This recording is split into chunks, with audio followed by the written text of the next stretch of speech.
Makadi muri Zimbabwe kusana zvekare pano pachivhitivhiti cheNews Media patinenge tichikupai nyaya dzinenge dzichipisa zuva nezuva. Tine nyaya dzakasiyana-siyana dziri kuitika munyika yeZimbabwe dzatenge tichida kuti tinge tichikuzivisai kuti zvii zviri kumboitika, kuti zvakamira sei nhasi, chii chiri kumboitika. Tine dramatic statement iri kubva kumilitary yeZimbabwe iro rashoka vanhu vakawanda vatadza kunzwisisa kuti ko masoja chii chakumboitika, masoja aya atsamwa. Muri Zimbabwe hazvina kumira mushe makwenda tichene maupdates ayo kwatiri tisinganyepete tine masources kwatiri tichitora nyaya kuti tinge tichikuzivisai kuti zviri kumbonzi chii. Musoro wenyaya uri kutaura uchiti Zimbabwe Defence Forces statement officialized today aritsingeza is a declaration of war. Regai tibva tapinda munyaya zvizere mutsamba tibva takuzivisai chidimbo kuti zviri kumbonzi chii. Zviri kunzi tension have escalated sharply today after the Zimbabwe Defence Forces issue a dramatic statement branding the arrest of an individual identified as a declaration of war. The military stance is sent shockwaves through political and security circles, raise concern about potential unrest. So muri Zimbabwe ndo mamiriro akaita nyaya muzuva ranhasi. Tinokutendai nekuona kwenyu kunoita pano. Thank you. Alright, manhero akanaka maZimbabweans maskera sekose kwamaskera. Mwari akuitire zvakanaka azova mudziviridzi wezvakaipa pakati peupenyu hwenyu madekwana ano. Taona press yaitwa navachinamasa vachitaura mabhi ekuti vanodzinga vanhu nekuda kwokuti vanhu ivavo havana kuteedza gwara remusangano zvakakwana uye vari kutsautsira, vari kutaura mabhi asiriwo ekurwisa musangano.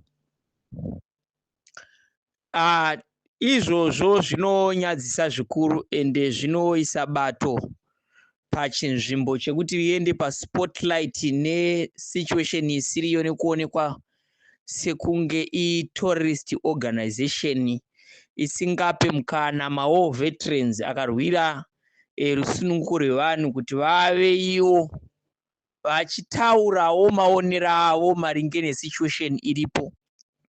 Nokuti ZANU-PF haringave bato kare rinomiririra zvido zvevanhu iro richiti kana vamwewo vati izvi hazviite vanodzingwa, vanobatwa zvakaipa, vamwe vanourayiwa, vamwewo vanosungwa vasingapiwe mukana wekupa mari yechibatiso.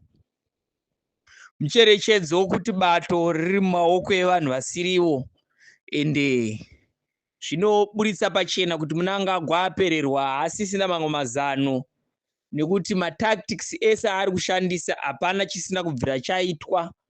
Zvese zvaari kuita zvakaitwa. Kudzinga vanhu kwaari kuita 2017 kwakatoitwa zviri very legendary. Zvinoratidza kupererwa, zvinoratidza kuti Mnangagwa haana mamwe manew idea anoita kuti nyika iende mberi. Ende zvinoshatisa bato because rule of law inofana kutangira kuZANU-PF musati maendera kunoudza vanhu kuti Zimbabwe ine rule of law, Zimbabwe ine democracy. Hazvina kunaka kuti Mnangagwa adzinge vanhu vemusangano weZANU-PF nenyaya yekuti vafumura hori, nenyaya yekuti vati havade nyaya dzine chekuita ne2030. Zviri pachena kuti zvaburitsa situation yanhasi yaburitsa pachena kuti nhau iyi ndeyaMnangagwa nemabhurura ake. But manhero anondoda kusimbisa avo vadzingwa ndichivazivisa kuti hamuna kudzingwa nepati yeZANU-PF, madzingwa nemaindividual ndo angokudzingai. Chinamasa mwoyo wake hautoda but anenge achiteedzera order. Ari kusvika kuurayiwa, haikona mumavhiki apfuura akanga apotsa afira paakabirwa motikari yake. Saka akungonzi munhu akanzi 10 right ano 10, akanzi 10 left anobva 10. Saka ndo zvaakungoita. Saka hamuna kudzingwa nevanhu vese vadzingwa ana Comrade Gomwe waHarare province, member of parliament ekumasvingo nemamwe mamembers ese adzingwa nevese vadzingwa ivavo. Regai ndikutaurirei manhero ano, ini ndiri kutaura ndonzi Comrade Nyoka yemabhunu. Hamuna kudzingwa neZANU-PF, madzingwa nebato rekuMidrand. Kabau yekuMidrand ndiyo yakudzingai, ndiyo yauya pazvivhitivhiti. ZANU-PF ichazotaura zvayo, ichataura in 28 days from today ichazotaura muonero wayo.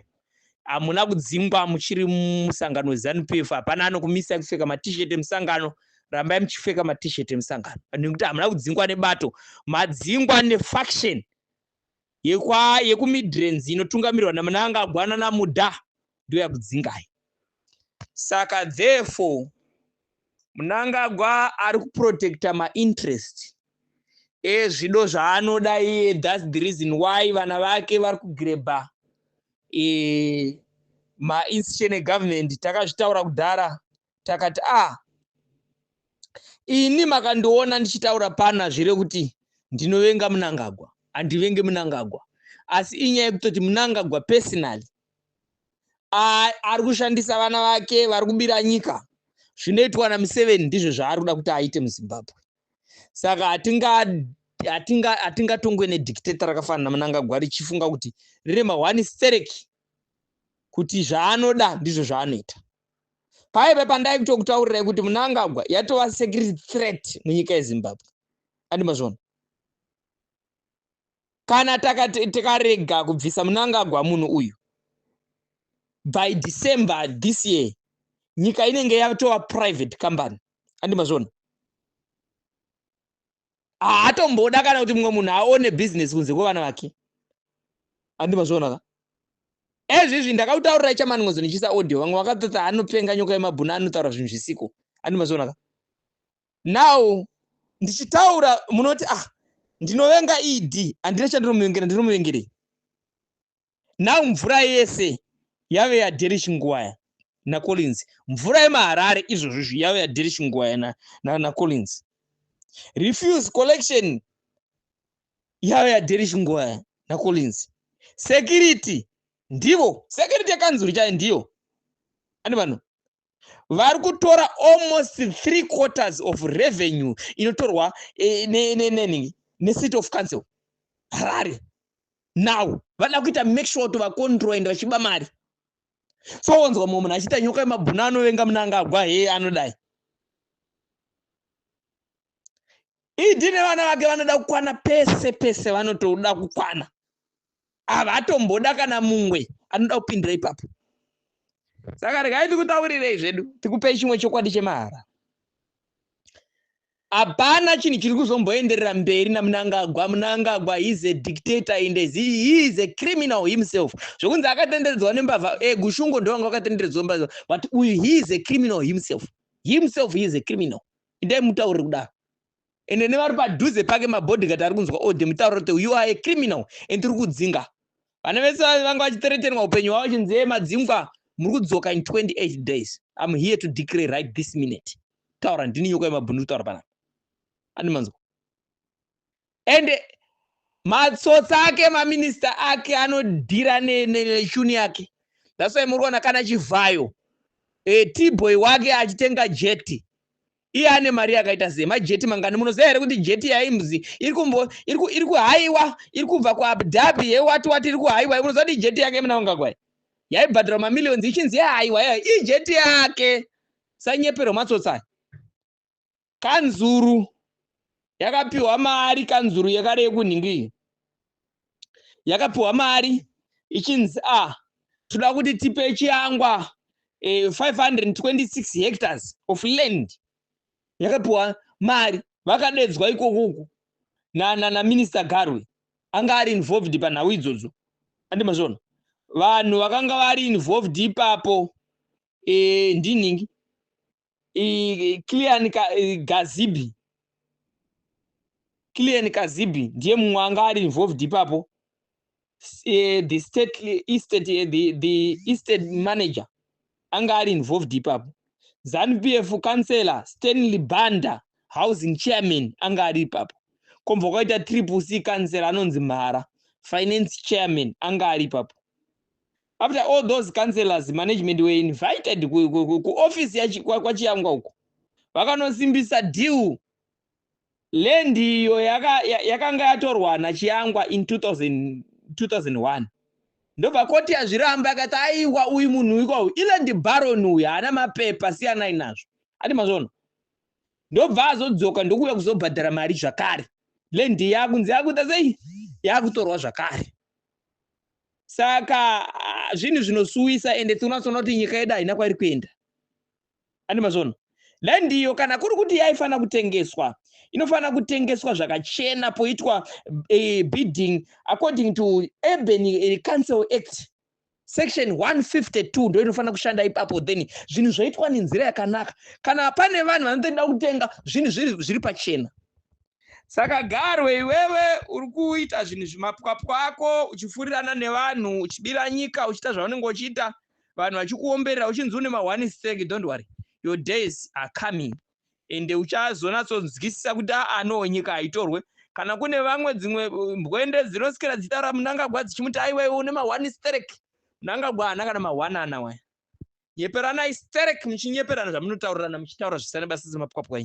Mnangagwa anofana kungosiya chigaro oenda kuprazi onogara. He is a criminal of most higher. Ani vazinzwisa. Munganyeperana zvenyu muchitaura zvisina basa muchidimi zvamusikira muchinyeperana. Kune vamwe vari kutofara tovarakashi gomwa adzingwa zvakati zvazoitika. Guys, you are playing games. You are playing games, I'm telling you. And you are playing with fire. And zvinoreva kuti Mnangagwa haana kana new ideas. Achiri kungoshandisa old tactics. Nyika iyi ndeyevanhu and we want to make sure kuti nyika yadzorerwa kuvanhu. Asingadiwa anodiwa nyika yagadzirwa, nyika yedirwa shuga. Vana veZimbabwe vorarama zvakanaka. Mapwapwa muri kuitayo vamudiki. Vanhu vakauraya Garwe iwe vari kuzikanwa. Vanhu vakaabducta iwewe vari kuzikanwa. Hapana chisiri kuzikanwa. Andimazvona. Saka kune vanhu vatori kuexile including ana Malcolm. Vamwewo vari kuexile because of you, because of other guys like anonzani chimambara chakachenzani chekumanikaland. Chinotuma vanhu nepfuti vanhu vachisafa munyika nekuda kwema individual. I think vana veZimbabwe it's time to stand up. Musasa threaten when zvinhu zvisani basa Mnangagwa haazi mwari. Ndimazwa nyika ndenyu. Musapatiswe. Saka ndinoda kuti nditaure nyaya idzi. Takatanga chimurenga ichikare. Even vageza vasati vauya panapa vachitaura. Andimazwa. Kuya kwesignal kana kusauya kwesignal tikupinda masteri. Andimazvona. Because we know the game. Tine zvimwe zvatinoziva. But for the moment we are just waiting for the signal. But kana even signal rakanonoka tinopinda mastreet. Toda kumva tatopedza nechini once for all.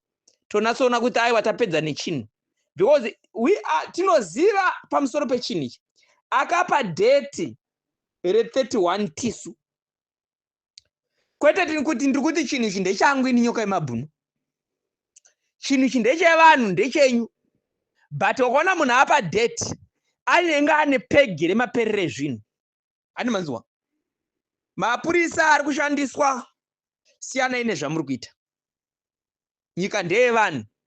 Muchawitnessa zvimwe zvinhu zvicharwadza worldwide this time. Andimazvinzwisa. Saka vageza vari kuuya. Signal uri kuuya. Vamwe vari kuti aiwa. Vageza havazouya zvakati aiwa isi tinoziva zvedu 100%. Vageza vari kudi zvavo. Vachaunza signal. Signal uri kuuya. But tati kufa kwemujoni kambaivharwe.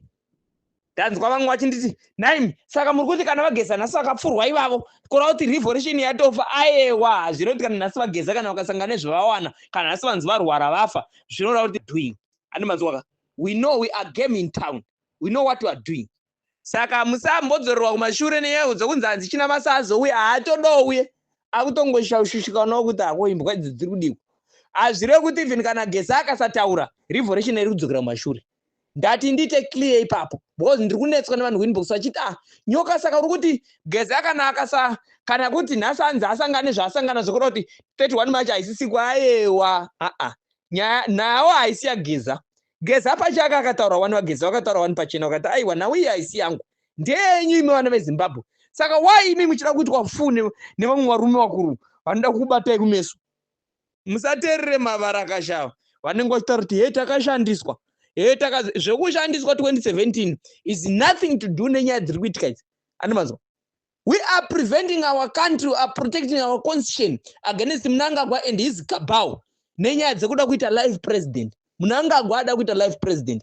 anosara ari kumbasara but hapana chinhu chiri kudzokera kumashure pamusoro pe31 animanzo tiri kumudzinga ukaona munhu apa date redemonstration isina kubhukwa kuti munhu iyeye anenge akasimba zviri very strong.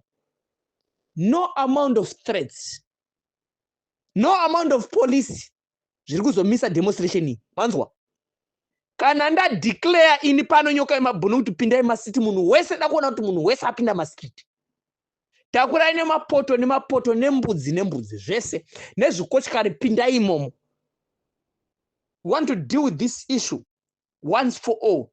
Toona kuti vana veZimbabwe mava free. We want democracy. Democracy ndo yatiri kuda muZimbabwe. Kwete mapwapwa atinotora naMnangagwa ekuti anotora even nemvura.